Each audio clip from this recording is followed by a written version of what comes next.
From WFRV TV, Local 5, serving Northeast Wisconsin, including Green Bay, Fox Cities, and the Lakeshore. This is Newsmaker Sunday.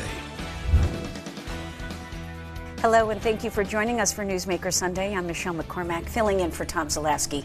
Have we got a story for you? A wildlife scientist with encyclopedic knowledge of contamination in the Bay of Green Bay and the Fox River, and a tenacious reporter for the Green Bay Press-Gazette who revived the environmental beat and gave a voice to the people. Who knows what our waterways would be today had they never crossed paths? Susan Campbell and David Allen join us to talk about their new book, Paper Valley, A Fight for the Fox River Cleanup. Welcome, and thank you for joining us. What an achievement. This really is a celebration, a pinnacle moment in your career, was it not, David? Yes, it was really the culmination of both a lot of work here in Green Bay and then trying to figure out how to tell the story all these years later. Yeah, and to be tenacious and to not give up when those first doors might be closed. Right, yeah, because, and that's the real lesson of the book is don't give up because there's always a way to make it happen if you keep at it. And Susan, what a testament to the importance of local news. Who would have known about what the people were thinking had it not been for you? And that is one of the reasons why I wanted to work on this book with David, was because we are seeing so many cuts in newsrooms and newsroom resources. And the papers, the Green Bay Press-Gazette led the way, but there were also other newspapers up and down the Fox River Valley who covered this story and really provided a megaphone for David and for the environmentalists and the community as a whole that wanted something done with the waterway. Not to dampen the party, though. We could have been celebrating, David, correct me if I'm wrong. You're okay to do that here today. We could have been celebrating at least a decade earlier had it not been for jurisdictional infighting, outright denial, and dare I say it, politics. That's exactly right. So we had a 10-year fight between the state of Wisconsin versus the feds, the tribes, the state of Michigan, about whether to even launch Superfund. And it took that full 10 years to convince Wisconsin to join the fight. And then, of course, it took another 10 years after that to win the litigation. But if we had had that jurisdictional problem solved quicker, everything would have been done more quickly. And Susan, you're writing and reporting during a time when Brett Favre is emerging. It's the Brett Favre era at Lambeau Field. You've got a lot of readers who rely on the paper companies for their jobs. How did you ever get on the front page? Well, that was the challenge in the beginning, and it was almost harder to compete with Brett Favre than it was to cover the story. But in Green Bay in particular, 85% of the PCBs had landed right at their doorstep in the Fox River. And there was a very active environmental community that was just learning about the dangers of PCBs and learning more about them as the science was evolving. And they wanted the story covered. And the paper was responsive to that, and they actually resurrected the beat because of focus groups that the paper had and community members coming out and saying they wanted the environment covered, and particularly they wanted this story covered. Yeah, let's talk about PCBs. Long before either of you arrived on the scene in the 90s, we're going back to the 50s, right, David? Some new way of copying paper without getting your hands dirty. Right, so in the old days, you had that carbon between the layers and to get all over your hands, and NCR figured out how to make a new kind of paper that used PCBs instead of the carbon. And so it was much neater and worked better, but the problem was that's why we now have PCBs in the Fox River. So what particularly was going wrong, if that's a correct term, that these chemicals were getting in there? There are two different ways they got in the river. First, the actual manufacture of the paper up in Appleton, where they coated those papers, some of it would leak off and would go out through their discharge pipes into the river. And then the second thing that happened is there were paper mills on the Fox River that figured out how to recycle NCR paper, and they had to strip all that coating off to make the fiber good for the new paper. But all that coating also went into the river. So you had both the manufacture and the recycling of NCR paper that caused the PCBs to go out the pipes into the river sediments. And Susan, we were seeing research, data, evidence that something strange was going on with the wildlife. Right. The first signals were back in the 60s, and they saw wildlife deformities, clubbed feet in birds, twisted bills, backwards wings, missing eyes, and chick wasting, where chicks were born and they died before they matured. And there was a sense that something was happening. PCBs were found to be the main problem, the main contaminant in this wildlife, and so they quickly figured out it was the PCBs that were causing some problems. And then the question was, how was that happening? When I arrived in Green Bay, there was another thing that was happening with the science, and it was Theo Colborn had just come out with a book called Our Stolen Future in 1996, and she was hailed as the next Rachel Carson, and her book, The Next Silent Spring, and she was theorizing that there was more than just, PCBs were doing more than just causing cancer, they were causing these effects in wildlife, and she was calling out what might this portend for humans who live along these waterways, and what might we do about it? So you must have both heard about this before you arrived. What was the difference, though, being here in person and witnessing what you had heard about? Well, for me, it was a huge difference because I had heard about it when I worked at US EPA in Chicago, but it was all in papers and it was all theoretical. When I moved here, I actually started to work on the wildlife itself. And so I would go out on the Green Bay and see the wildlife up close doing studies. And so we actually had an instance where 20% of the birds had these radically crossed bills. And so seeing it in real life is much different than reading about it in a report. Oh my goodness. All right, the book is Paper Valley, The Fight for the Fox River Cleanup, available from Wayne State University Press. Our conversation with the authors continues right after this. Welcome back. Newsmaker Sunday is talking with the authors of Paper Valley, The Fight for the Fox River Cleanup. And let's talk about this cleanup, the largest PCB cleanup in history, $1.3 billion. It's the blueprint for all environmental crises, is it not, David? It is a blueprint for sure. It's one of the largest settlements in terms of money. It is the largest in terms of a river cleanup and one of the largest in history for a PCB cleanup. So all of those are large. Give us a sense, just how many PCBs are we talking about? Well, the amount of sediment that came out was 6.5 million cubic yards. That's enough to fill the stadium at Lambeau Field 6 times all the way to the top. So it's a lot. The real struggle, and you had so much contact with the people in this community, Susan, is you can't see PCBs, you can't smell them. There was even a language barrier with some of the warnings because they were concerned about exposure because of hunting and fishing here.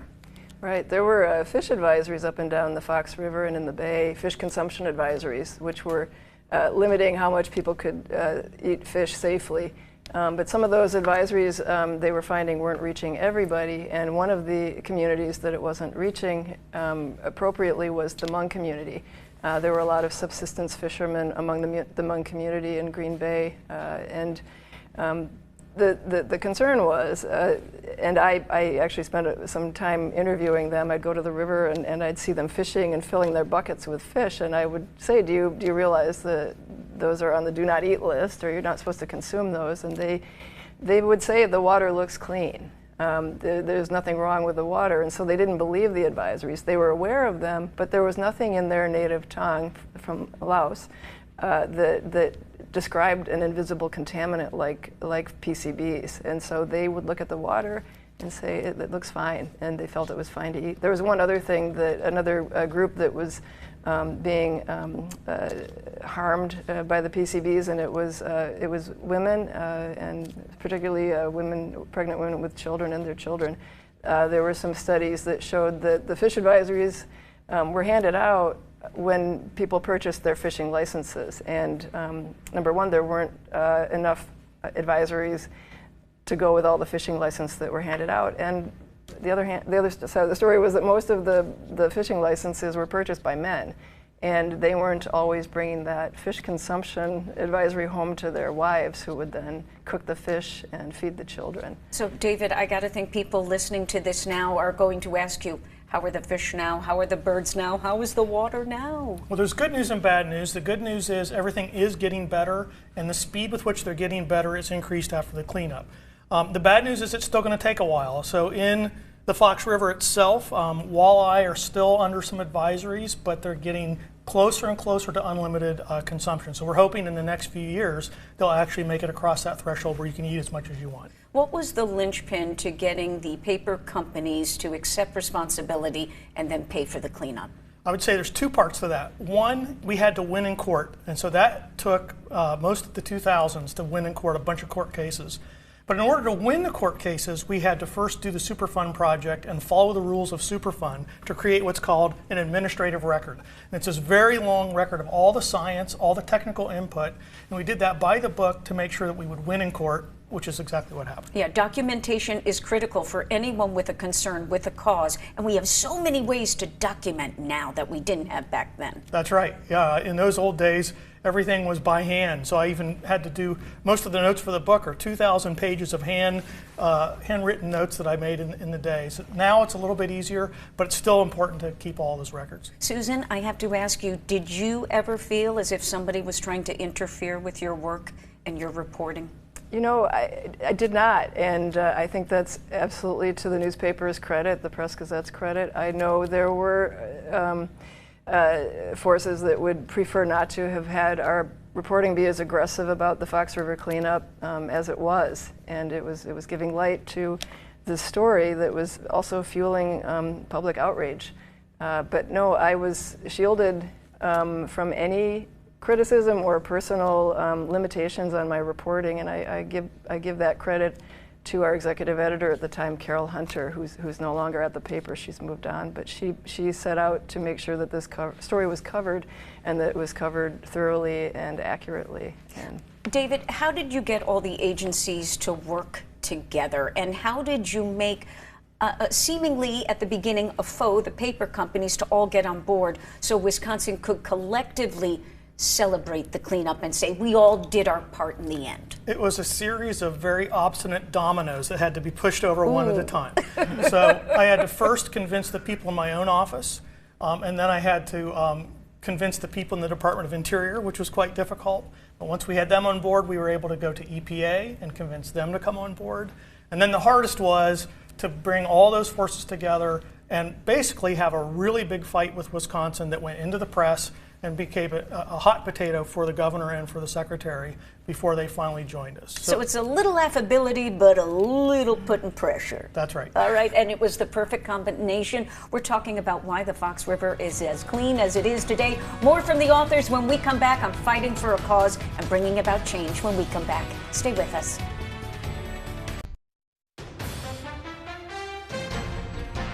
Welcome back. We're talking with environmental champions David Allen and Susan Campbell about their new book, Paper Valley, The Fight for the Fox River Cleanup, available now and published by Wayne University Press. How did the idea about the book come about? Well, it's kind of an interesting story. There was a reunion up here in Green Bay in 2016 with all the governmental agencies who had worked on this project over the decades. And two of my colleagues, one from EPA, one from Fish and Wildlife Service, went to that reunion. And everybody was celebrating the fact that we'd had this big cleanup and all these restorations going on, and nobody remembered that there had been a conflict, that there had been a conflict between the agencies, a conflict in the courts. And two of my colleagues called me the next day and said, everyone's forgotten what takes place at the front end of one of these cases, the controversy. Someone's got to write that down. And so I had all these notes, and I promised my colleagues I would find a way to coalesce those into one place. I did that. And suddenly it started to occur to me this could actually be a story. And when I thought of a story, I thought of reporters. And so I called up Susan Campbell, who I had not talked to in 15 years. Wow. And she was interested as well. And we went with the book. Yeah, Susan, what is the message for future environmentalists, journalists? How do you go about even diving into a new cause and being out front on a story? Because you can be very isolated when you're the first one to uncover the truth. That's true, it can be isolating, but it's so important. It's so important that journalists go after those difficult stories and bird dog them all the way to the end, and they get the support of their editors, and for editors to back them, and for local or for young journalists coming along, aspiring journalists. There's never been a more important time to be a journalist than there is right now, and that's my big regret about leaving the field, is that they're needed more than ever. And for the public, support your local newspaper. Those stories that you read online, they come from reporters who are filing stories somewhere at a paper or TV or radio, and Those are jobs that need to be supported, and we need more of them. Yeah, in fact, our digital division here at Local 5 News, we see it all the time. People are consuming news in the way they want to, in the format they want to. I imagine the web, social media, these are great advantages. Are they not, or are they tools that could really reroute you and take you off course? I think it's a mixed bag. It can be absolutely wonderful that you can get information out to a large number of people quickly, and people have more information to sift through the news than they ever have before. So used correctly, it's a wonderful tool. When you've got one side saying one thing and another side saying the other, don't stop there. You know, look at the other stories, read other stories, see what other people are saying. The truth is there, but you have to find it. The flip side of that is sometimes media can be misused, which gets people will use it to spread misinformation. But again, that puts the onus on news consumers to really follow the news and read a lot of it. Don't just get all your news from one source. Well, the both of you recently were part of a forum here in the Green Bay area where people were discussing the book and also, you know, their own personal recollections of the time and how far we've come in cleaning the Fox River. What are some other opportunities that folks might have to see and hear you in person? Well, one place that you can get a lot more information that's in the book is our website, papervalley.org. And so always go there. We keep that up to date with anything that's coming up, anything that's just happened in the media, and also a lot of the background in the book. And then we also have a couple of events coming up. We're going to be in a Madison bookstore called Mystery to Me on July 20th. And we'll be down in the Lansing area for another book event later in August, which will also be on the website. All right. And Susan, I know that you have talked in the past, back then in the 90s. It was hard to get national traction. How about now? It's a good question. It was hard to get national traction. Today, there is quite a bit of environmental news and environmental reporting being done with issues such as climate change and the PFAS issue. And so there is some aggressive national reporting going on, which is wonderful. But viewers can really assist you through this book. Yes, they can get involved. They can read the story. They can plug into whatever environmental issue that they're dealing with. It doesn't have to be here in the Fox River. It could be in their own community. Or rack up the orders on Amazon, right? That's true. That's true. They can review our book on Amazon. Because when you really think about it, word of mouth got this going, right? Right. And stuff people said initially. Absolutely. Whispers became voices, voices of change. Wow. We wrap up our conversation on the Fox River cleanup when we come back. Stay with us.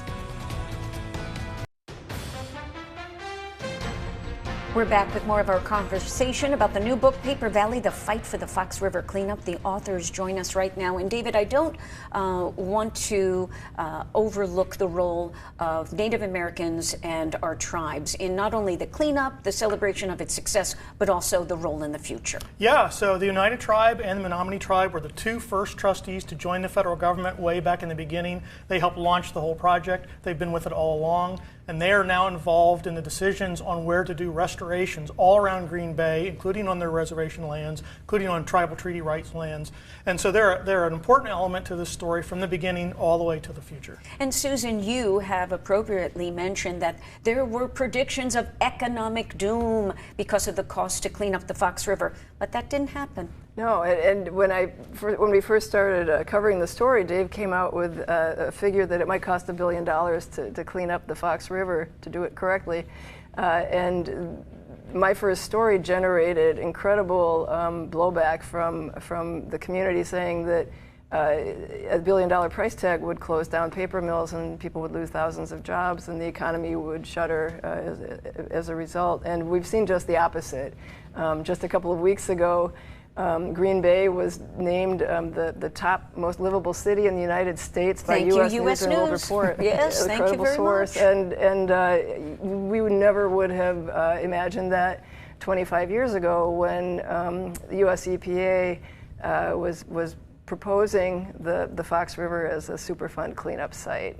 But David, we can't take our foot off the gas pedal, right? We have to be careful as we continue growing recreation and growing development along the river. Right, and so, I mean, we have a lot more fishing now because as the fish get cleaner, so there's going to be more boats and more traffic and more people. That's all good, but we have to pay attention to the footprint we leave behind as well. And the other thing I'd say is find hope in what's happened here in Green Bay and your other environmental issues, because you can do the same thing for other issues as well. And in a wider sense, what you have learned and what you share through this book has applications to any mission, any goal for anyone watching. I agree. It doesn't have to be environment. It can be anything that seems hard. Pay attention to the details, pay attention to the facts, ignore the bias, and you can find your way through and make a difference. And Susan, you have to find that writer who can give you a voice, right? You have to search out that journalist. Right. There's a journalist out there for everybody whose voice you can trust. So find that person and follow the news. Well, the both of you are such role models. Did you ever think you'd find yourself in this position today? No. It's been quite a ride, but it's been fun, it's been interesting, it's been rewarding, but I never expected this. I'm a wildlife biologist. I thought I'd be out in the field. Right. And Susan, did you think is this the story of your career? It has to be. It is.